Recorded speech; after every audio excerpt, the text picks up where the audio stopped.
구약뿐만 아니라 신약 성경의 전체를 따져서 보면, 성경을 따져서 보면 가장 핵심되는 성경 하나 전체를 축약해 놓은 말씀이라고 할 수 있습니다. 여러분, 세상을 산다는 건 참 힘듭니다. 그 이유가 무엇입니까? 경제적 문제, 건강의 문제, 관계의 문제, 환경적인 문제, 정치적인 문제 등 문제가 한두 가지가 아닙니다. 요즘은 경제적으로 침체되어 많이 힘들어하고 있습니다. 그런데 정작 우리를 고통스럽게 하고 불편하게 하는 것은 무엇입니까? 거슬러 올라가면 궁극적인 원인은 딱 하나 있습니다. 바로 사랑의 문제입니다. 오늘도 저와 여러분이 소통하지 못했건 어쩌면 사랑의 문제입니다. 다 갖추고 사는데 왜 우울합니까? 왜 직장에서 높은 자리에까지 승진해 올라갔는데 만족함이 없습니까? 전망 좋은 집에서 사는데 행복감이 없다는 것입니다. 한 가지로 귀착됩니다. 바로 사랑의 결핍입니다. 다른 결핍보다 이 사랑의 결핍은 가장 근본적인 거라는 것이죠. 왜 사랑의 결핍을 느끼고 있는 것입니까? 사랑해서 결혼했지만 왜 결핍함을 느끼고 있습니까? 모두 사랑한다고 하는데 더 갈증이 난다는 것입니다. 사랑인 것 같은데 사랑이 아니기 때문입니다. 사람들은 사랑할 줄을 모르고 사랑을 받을 줄도 모른다는 것입니다. 왜 그렇습니까? 진짜 사랑을 한 번도 해본 적이 없기 때문입니다. 사랑을 알려고 하면은 우리는 하나님을 알아야 합니다. 사도 요한은 요한 1서 4장 8절에서 하나님은 사랑이시다 라고 말씀하고 있습니다. 하나님은 사랑의 근본이십니다. 하나님은 사랑의 본질이십니다. 그래서 하나님을 알지 못하면 사랑을 알 수가 없습니다. 하나님을 알기 전에는 사랑은 숨겨져 있었습니다. 하나님이 우리에게 사랑을 보여주심으로 비로소 우리가 사랑을 알게 되었다는 것이죠. 오늘 본문 요한복음 3장 16절엔 성경이 말하고자 하는 핵심이 이 한 구절에 담겨져 있습니다. 성경 전체가 불타도 요한복음 3장 16절 한 구절은 남을 것이라고 그렇게 말하는 사람들도 있다는 것이죠. 하나님이 어떤 분인지, 우리를 어떻게 사랑해 주는지 오늘 본문은 우리에게 알려주고 있습니다. 오늘 하나님이 보여준 사랑에 초점을 맞춰서 본문을 살펴보아야 합니다. 하나님에게 우리에게 보여준 사랑은 어떤 것입니까? 첫째로 주는 사랑이었다는 것이죠. 본문에 두 동사가 있습니다. 이처럼 사랑하사와 독생자를 주셨다라는 것입니다. 하나님의 사랑은 독생자를 주심으로 구체화되었습니다. 하나님의 사랑은 추상적이지 않습니다. 사랑에 관한 책을 100권, 1000권, 만권을 읽어봐도 사랑을 직접 경험하는 것과는 전혀 다르다는 것입니다. 하나님의 사랑의 속성은 주는 것으로 드러난다는 것이죠. 이것이 세상 사람들과 차이라는 것입니다. 세상도 서로 사랑을 합니다. 그런데 그 특징이 무엇입니까? 일반적으로 세상의 사랑의 특징은 주고 받는 사랑이라는 것이죠. 주는 것이 있으면 받는 것이 있어야 한다는 것입니다. 솔직하게 이야기하면 받아주는 것입니다. 처음엔 순수하고 고상하게 출발하지만 인간 내면은 이기적이고 자기중심적입니다. 사랑을 주면서도 늘 계산을 하고 있다는 것입니다. 왜 상처를 받습니까? 상대방으로도 돌아오는 것이 없어서 상처를 받게 됩니다. 왜 나의 사랑을 몰라줄까? 나는 최선을 다했는데 부모는 자녀에게 실망하고 자녀는 부모에게 상처를 입힙니다. 아내는 남편은 아내에게 실망하고 상처를 입힙니다. 사람들을 만나보면 상처가 없는 사람이 없습니다. 내면에 깊은 상처가 그들에게 있다는 것이죠. 상처를 받는 이유는 모두 자기중심적으로 일들을 해석하기 때문이라는 것이죠. 나는 이만큼 주었다고 이야기하는데 상대방은 그만큼 받지 않았다고 말합니다. 처음에는 순수하게 출발했습니다. 그런데 시간이 흐르면서 변하기 시작합니다. 계속 주는 사랑을 할 수 있는 사람은 이 세상에 없습니다. 이기적인 사랑, 그것이 죄의 특성입니다. 봉사하면서도 끊임없이 이기심이 거기에 끼어듭니다. 결국 너도 좋고 나도 좋고를 구하는 것입니다. 무엇을 기대하게 됩니까? 그런데 하나님은 우리에게 보여주신 사랑은 전혀 다르다는 것입니다. 온전히 주는 사랑이었습니다. 오늘 요한복음 3장 16절의 핵심의 동사가 바로 주다라는 단어의 원어를 보면 하나님의 의지가 담겨있는 자발적인 사랑의 행위라는 것이죠. 상대방의 반응에 따라 내가 줄 것인가 말 것인가 결정하는 것이 아닙니다. 하나님의 사랑은 주고 또 줍니다. 진짜 사랑은 그런 것입니다. 여러분이 세상에서 이런 사랑을 만나본 적 있습니까? 결코 없을 것입니다. 성경에서 만나는 하나님은 끊임없이 주시는 분이십니다. 우리는 그런 사랑을 받았습니다. 지금도 하나님은 우리에게 사랑을 베풀고 또 베풀어 주십니다. 하나님의 사랑은 계산하지 않습니다. 보상을 기대하지 않습니다. 만약 하나님이 계산하고 보상을 기대한다면 우리는 그 사랑의 대상에서 죄될 수밖에 없다는 것입니다. 그런 사랑을 받을 가능성이 우리는 전혀 없다는 것이죠. 오늘도 우리가 존재하는 것은 하나님이 주시는 사랑 때문에 존재한다는 것입니다. 내가 가진 것 모든 것, 내가 누리고 있는 모든 것이 하나님의 사랑입니다. 구원 역시 전적으로 하나님의 사랑이라는 것입니다. 사랑하는 여러분, 우리는 하나님으로부터 사랑이 무엇인지를 경험한 사람입니다. 하나님으로부터 사랑을 배운 사람은 달라야 합니다. 우리는 무엇을 배웠습니까? 바로 주는 사랑입니다. 그래서 더 이상 받으려고 몸부림치지 않게 됩니다. 다른 사람이 나에게 사랑을 베풀던 사랑을 베풀지 않던 상관하지 않는다는 것입니다. 바꾸지 않게는 늘 목이 말랐습니다. 늘 상처뿐이었습니다. 그러나 주는 사랑으로 바꾸면 더 이상 상처를 받지 않습니다. 사랑을 바꾸지 않는 삶은 결핍과 갈증에서 벗어날 길이 없다는 것입니다. 하나님의 사랑을 받는 사람은 이미 충분히 채워진 삶을 살게 됩니다.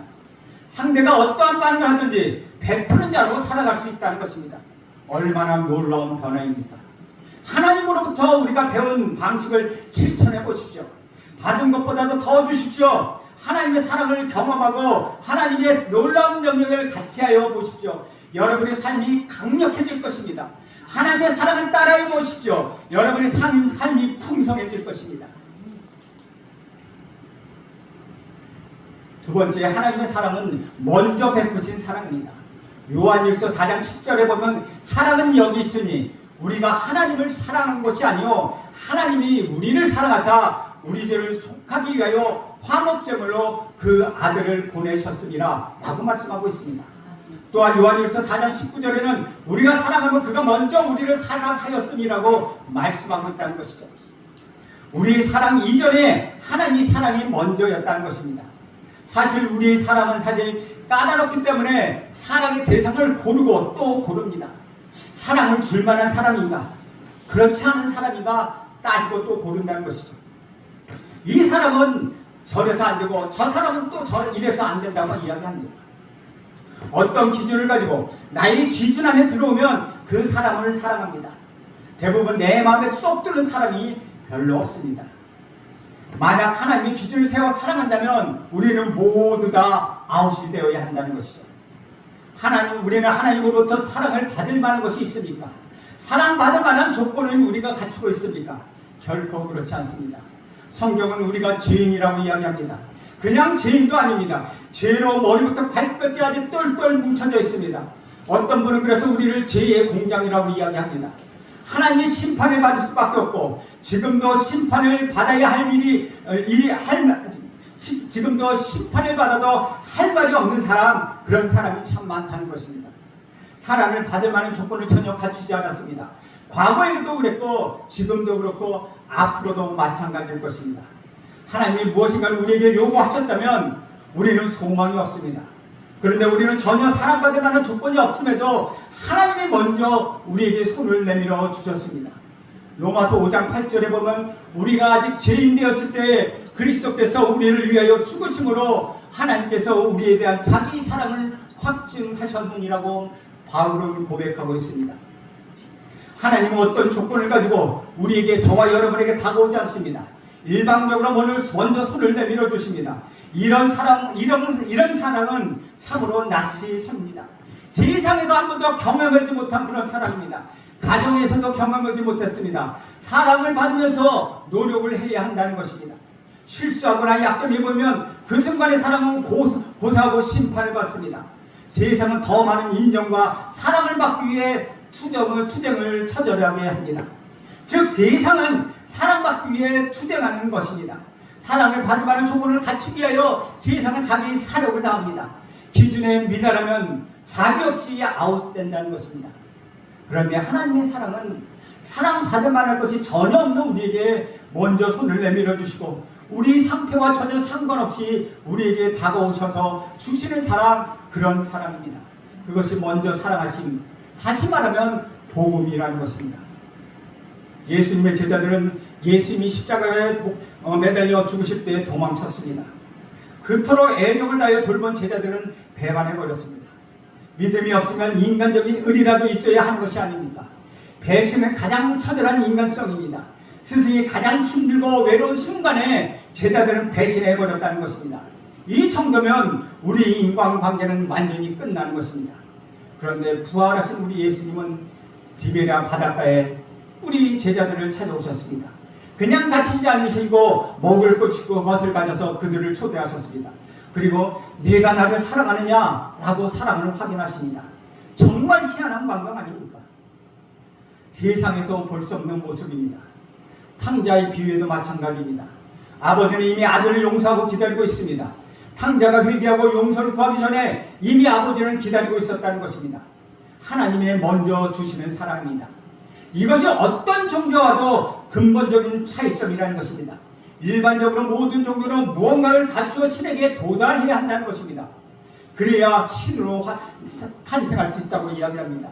그래야 신의 마음을 달랠 수 있다고 이야기합니다. 그래서 인간의 노력이 강조되고 있습니다. 그런데 기독교는 종교가 아닙니다. 인간의 편에서 자격을 갖추고 하나님께 나아가는 그런 노력, 그것은 무의미합니다. 아무리 노력해도 우리에게는 선한 것이 없습니다. 사랑받을 만한 자격을 갖춘 것 하나도 없습니다. 먼저 하나님이 사랑하셨고 우리에게 다가오셨습니다. 그리고 독생자를 우리에게 보내주셨고 구원의 길을 열어주셨습니다. 이것이 바로 복음 중에 복음이라는 것입니다. 주님은 제자들이 잘못했으니 용서를 빌려올 때까지 기다리는 그런 분이 아니십니다. 먼저 우리 주님이 찾아가셔서 배반했던 제자들에게 너는 나를 사랑하느냐고 그 사랑을 확인하시는 그런 하나님이시라는 것입니다. 주 안에서 사랑하는 여러분, 세상이 얼마나 살벌합니까? 그런데 하나님은 전혀 다르다는 것입니다. 마치 빚진 자처럼 우리에게 사랑을 구걸하고 계시다는 것이죠. 사랑받을 만한 조건이 전혀 가지고 있지 않는데 사랑을 베푸시면서 이 사랑을 받아줘라, 이 사랑을 한번 받으라, 이 사랑을 받아줘라라고 우리에게 구걸하는 것처럼 보인다는 것입니다. 아가서에 보면 하나님의 사랑을 가장 사실적으로 표현하고 있습니다. 술람미 여인은 솔로몬의 사랑받을 만한 조건을 전혀 갖추지 못한 비천한 여인이었습니다. 밭에서 일하는 여종이나 얼굴이 까맣게 탄 볼품없는 사람이었습니다. 그럼에도 불구하고 솔로몬은 술람미 여인에게 열정적으로 다가갑니다. 이해하기 어려운 사랑이냐, 참으로 신비합니다. 하나님이 저와 여러분을 사랑하신 것도 이렇게 이해하기 힘든 어려운 신비라는 것입니다. 사랑하는 여러분, 하나님이 먼저 베풀어 주신 사랑이 없다면 저와 여러분 존재할 수가 없습니다. 여러분의 구원이 안전한 이유가 바로 여기에 있다는 것입니다. 하나님의 편에서 백신하는 사랑의 힘이 여러분을 붙들고 있다는 것입니다. 지금도 여러분이 행위대로 심판을 받아 마땅합니다. 그럼에도 그리스도의 십자가를 붙잡기만 한다면 저와 여러분을 버리지 아니하시고 영원토록 사랑하시고 구원의 길로 이끌어주시는 것, 그것이 하나님의 사랑입니다. 이 우리 구주 예수 그리스도가 오신 이 성탄절은 우리에게 사랑을 베풀어 주신 그 은혜를 감사하며 감격하는 날이 되어야 하는 것입니다. 세 번째로 우리가 생각할 것은 하나님이 우리에게 독생자를 주셨다는 것입니다. 독생자는 하나밖에 없는 아들을 의미합니다. 우리가 사랑할 때 어떤 수준을 정해놓고 합니다. 사랑에서 만나는 가장 큰 사랑은 부모의 사랑입니다. 그러나 부모의 사랑도 한계가 있다는 것입니다.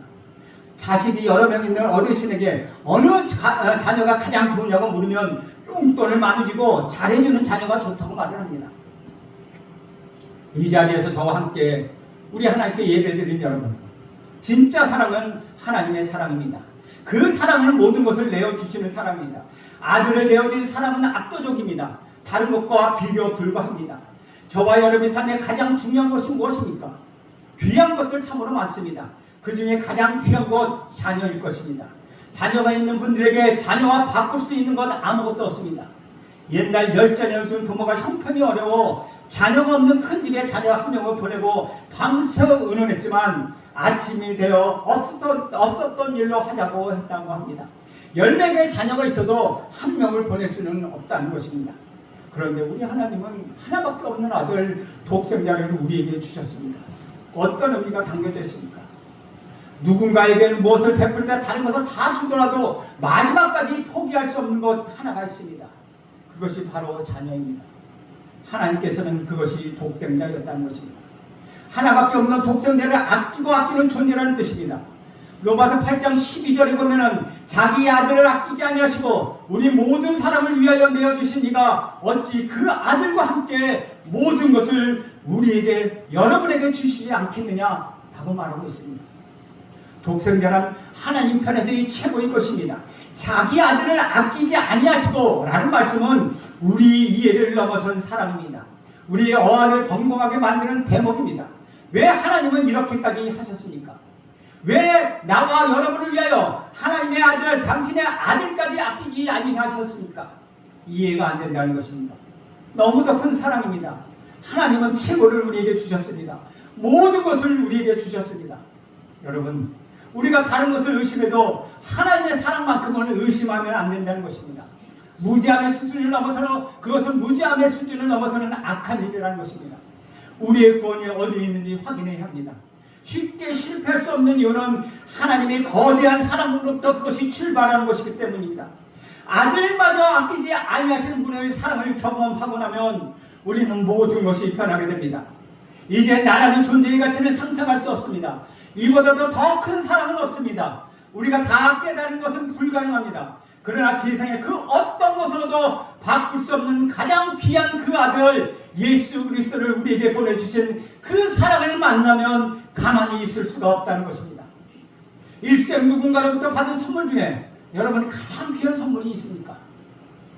어떤 선물은 일생 잊을 수 없는 선물입니다. 선물은 값이 아니라 그것을 주는, 선물을 주는 사람의 마음이라는 것을 여러분 다 알고 있지 않습니까?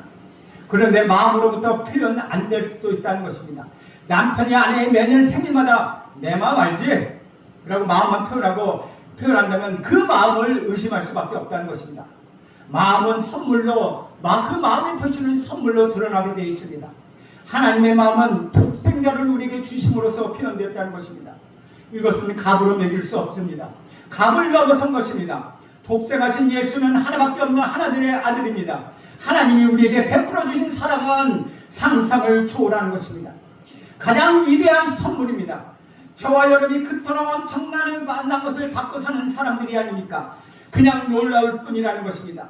중요한 것은 하나님이 하신 일이라는 것입니다. 여기에 하나님의 강력한 의지가 들어있습니다. 우리는 그것을 아가페의 사랑이라고 이야기합니다. 우리는 우리가 누리고 있는 것 중에도 너무나 거대한 것들을 잘 인식하지 못합니다. 물과 공기와 빛과 같이 너무나 큰 가치가 있는 것을 잘 모른다는 것이죠. 사실 이것들이 없으면 우리는 하루도 존재할 수 없습니다. 물이 귀중한지 수도꼭지를 펑펑 나올 때 그때야 알고 있습니까? 수도꼭지에 물이 펑펑 나면 알지 못합니다. 물이 딱 끊기고 시출물까지 없어지면은 그때서야 물이 귀한 줄 안다는 것이죠. 여러분, 아프리카에 한번 가보십시오. 거기는 진짜 물이 없습니다. 아이들이 저 멀리 어딘가에 가서 흙탕물을 길러옵니다. 그래서 아프리카의 유엔에 일하고 있었던 어떤 목사님은 유엔의 유엔이 세웠던 어떤 막사에 들어가서 맑은 물을 마시면서 눈물을 팍팍 쏟았다고 이야기합니다. 그런데 지금 여기에 그런 것을 느낄 수가 있습니까? 물은 그냥 물이다라고 생각합니다. 또 부모의 사랑도 얼마나 큰지 알지 못합니다. 그런데 하나님의 사랑은 이것들과는 전혀 비교할 수 없다는 것입니다. 비교되는 것이 있으면 알기 쉬울 텐데 본 적도 들은 적도 없는 사랑입니다. 독생자를 주신 사랑은 사람들이 보면 미친 사랑이라는 것입니다. 독생자를 주신 사랑은 한 번 빠지면 헤어나지 못합니다. 너무나도 황홀한 사랑입니다. 사랑과 마주치면 포로가 됩니다. 이보다도 더 큰 사랑이 없기 때문입니다. 성탄절, 오늘이 바로 그런 날이라는 것입니다. 하나님의 아들 독생자 우리 구주 예수 그리스도를 이 땅에 보내주신 가장 큰 사랑의 날이라는 것입니다. 독생자를 주셨으니 하나님으로부터 이 사랑을 경험한 사람은 뒤집어집니다. 삶의 모든 것이 송두리째 흔들어 놓습니다. 우리의 삶을 움직이는 힘은 돈이 아니라 사랑이라는 것입니다. 강력한 힘은 바로 사랑입니다. 어떤 젊은이에게 사랑한 사람이 생기면 그 순간부터 그 젊은이가 싹 달라집니다. 늦잠 자던 친구였는데 여자친구를 만나면 새벽에 벌떡 일어나서 준비를 합니다. 사랑은 참으로 위대합니다. 우리의 삶을 바꿔놓는 것 사랑입니다. 사랑을 풍성히 경험하고 나면 죽어도 여한이 없다는 생각이 듭니다. 한마디로 미치게 됩니다. 우리가 하나님을 처음 만났을 때, 우리가 예수님을 처음 만났을 때, 여러분 처음 예수를 믿었을 때, 여러분 그 사랑이 너무나 강력해서 미칠 듯이 행동하지 않았습니까? 이 사람을 만나면 예수를 전하고 싶고, 저 사람도 만나면 예수를 전하고 싶고, 나에게 역사상 예수를 전하고 싶지 않습니까? 그렇게 우리 구주 예수 그리스도의 사랑, 하나님의 사랑을 만나면 우리는 미치게 된다는 것입니다. 애를 쓴다고 사랑할 수 있는 것은 아닙니다. 진짜 사랑을 경험하고, 그리고 그 사랑을 경험하고 나면 저절로 내 안에서부터 사랑이 나옵니다. 사랑의 기술이라는 위대한 책을 썼던 에리 브롬은 이렇게 이야기합니다. 모든 사람들은 다 사랑할 수 있는데 사랑하지 못하는 것은 그가 사랑해 본 적이 없기 때문이라고 이야기합니다. 십자가의 사랑을 경험한 성도는 다릅니다.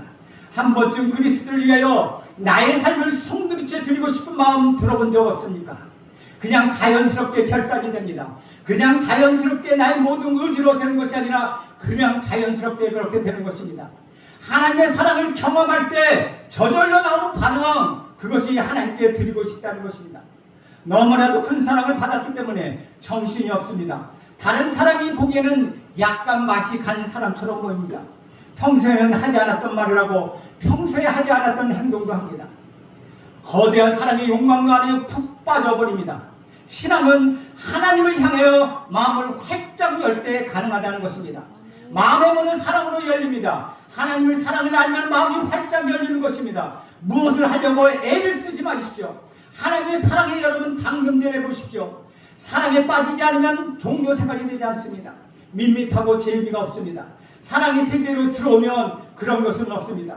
어디선가 에너지가 팍팍 쏟아 나옵니다. 끝없이 쏟아져 나온다는 것입니다. 이전에 나 혼자만 간수하기 어려웠지만 하나님의 사랑을 경험하고 나면 사랑할 수 없는 사랑까지도 그렇게 사랑하게 된다는 것입니다. 사랑이 괴력에서 나오는 것입니다. 이처럼 복음은 하나님의 사랑이고 뜨거운 사랑을 담은 심장입니다. 복음이 다가오면 하나님의 사랑은 하나님의 사랑의 심장박동 소리가 들리기 시작합니다. 사랑을 경험하고 나면 저와 여러분이 앓던 가슴이 치유를 경험하게 된다는 것입니다. 우리 하나님의 사랑을 받아들이면 우리는 비로소 우리 존재가 되살아나게 된다는 것입니다. 병든 자존감이 살아나고 열등감이 사라지게 됩니다. 남들이 뭐라고 해도 더 이상 영향을 받지 않습니다. 이제 하나님이 나를 사랑하신다. 그것 하나로 충분해진다는 것입니다. 하나님을 나를 위해 아들을 내어놓으셨다는 것으로 모든 속박이 우리에게 풀려졌습니다. 그래서 그분을 위해 살고 싶은 열망이 우리 가슴 속에 막 솟아나고 있다는 것입니다. 하나님 말씀에 귀를 기울이고 시작하고 예배를 드리는 것이, 성경을 읽는 것이 너무나도 즐거워집니다. 사랑하는 여러분, 이번 성탄절에 하나님의 사랑에 푹 젖어보는 그런 시간이 되시길 간절히 바랍니다.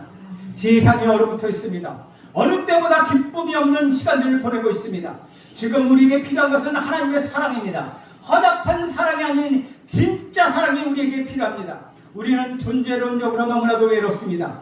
모두가 내가 누구인지 그것에 대한 정체성의 혼란을 겪고 살아갑니다. 아무리 채우려고 해도 채워지지 않는 이유는 우리가 거짓 사랑을 경험했기 때문입니다. 여러분의 빈 가슴을 채울 수 있는 유일한 힘, 그것은 하나님의 사랑밖에 없습니다. 남편도 아내도 자녀도 친구도 돈도 아닙니다. 하나님의 사랑만이 여러분의 영혼을 충분히 채울 수 있다는 것입니다. 대개는 이칠 일 모르고 일평생 빗나가는 탕자처럼 삽니다. 탕자는 아버지 사랑으로 충분했습니다. 아버지 품 안에 있으면 방황이 끝납니다. 성탄절 최고의 선물은 하나님의 사랑이고 그 사랑의 실체인 독생자 우리 구주 예수 그리스도이십니다. 신앙은 무슨 철학이나 사상이 아닙니다. 성경 책만을 가만히 보십시오. 그렇게 어렵지 않습니다. 괜히 신학자들이 학문화시켜버려서 어렵게 만들어 힘이 든다는 것입니다. 하나님의 사랑을 분석하려 하지 마십시오. 사랑은 결코 분석되지 않습니다. 오늘 본문 요한복음 3장 16절 안에 하나님의 사랑이 고스란히 담겨져 있습니다. 그 사랑에 여러분의 마음을 열길 간절히 바랍니다. 사람이 무엇인지 모르고 살아왔다고 푸념하는 사람들이 있을 것입니다. 남편의 사랑, 아내의 사랑, 부모의 사랑을 한 번도 제대로 받아보지 못했던 사람이 있습니까? 괜찮습니다. 하나님의 사랑을 받으면 다 되는 것입니다. 그 사랑은 충분하고 완전한 사랑이요 진짜 사랑이기 때문입니다. 여러분 그 사랑을 경험하면 되는 것입니다. 하나님은 사랑은 여기 있다 라고 지금 우리에게 말씀하십니다. 그 말씀을 분석하지 마십시오. 경험하고 그 사랑을 누리는 여러분 모두가 되시길 간절히 바랍니다. 나는 말로 이론으로 너희를 부르지 않았다. 나는 온몸으로 너희를 사랑했다라고 우리 주님은 말씀하십니다. 로마서 5장 5절에 보면 소망이 우리를 부끄럽게 하지 아니함은 우리에게 주신 성령으로 말미암아 하나님의 사랑이 우리 마음에 부은 바 되었다고 말씀하고 있습니다. 성령이 이 사실을 깨닫게 해주시다고 말씀하십니다. 성령이 여러분의 마음에 하나님의 사랑을 부어주실 것입니다. 성령이 역사하면 여러분의 하나님의 사랑으로 샤워하고 목욕하게 될 것입니다. 그것보다 더 크고 놀라운 축복은 없다는 것입니다. 이번 성탄절에 하나님의 사랑으로 충만하길 간절히 바랍니다. 이번 성탄절에 하나님의 사랑으로 여러분의 마음을 완전히 채우시길 간절히 바랍니다. 그리고 이 사랑을 이웃에게 베풀며 살아가는 은혜가 여러분의 있기를 축원드립니다. 기도하겠습니다. 하나님, 오늘도 하나님이 우리에게 독생자 예수 그리스도를 이 땅에 주신 성탄절입니다. 하나님의 그 사랑을 생각하며 이 성탄절에 하나님의 진짜 사랑을 경험하고 사는 우리 모두가 되게 하옵소서. 예수님의 이름으로 기도합니다. 아멘.